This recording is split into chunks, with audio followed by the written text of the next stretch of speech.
बिस्मिल्लाहिर्रहमानिर्रहीम। अस्सलाम वालेकुम। मैं हूं नाइला भट्टी और आप देख रहे हैं ताज 92 न्यूज़। नजर डालते हैं आज की खबरों पर। दादू से शहानी अकरम की खबर शामिल करते हैं। एक हफ्ता कबल डकैती के दौरान कत्ल होने वाले दानिश जुमाली के कातिल गिरफ्तार न हो सके। कातिलों की गिरफ्तारी के लिए चैम्बर ऑफ कॉमर्स की कॉल पर म्यूनिसिपल पार्क से ताजरों, दुकानदारों, सियासी, समाजी, अदबी, सिविल सोसाइटी के रहनुमाओं और बुरसा का मार्च।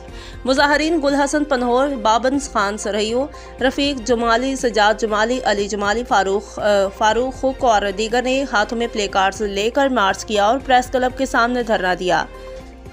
दादू में बदअमनी बढ़ती जा रही है, पुलिस कमजोर है। कातिलों की सीसीटीवी फुटेज के बावजूद पुलिस कातिलों को गिरफ्तार नहीं कर सकी। शहीद दानिश जुमाली के कत्ल को 7 दिन हो गए, पुलिस ने मुजाहरीन की कश्ती नहीं तोड़ी।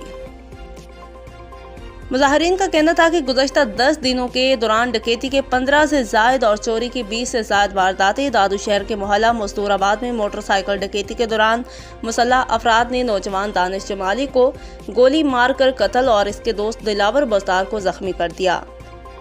मुजाहरीन ने खबरदार किया कि अगर जुमा तक कातिलों को गिरफ्तार न किया गया तो SSP ऑफिस के सामने शटर डोर हड़ताल करेंगे।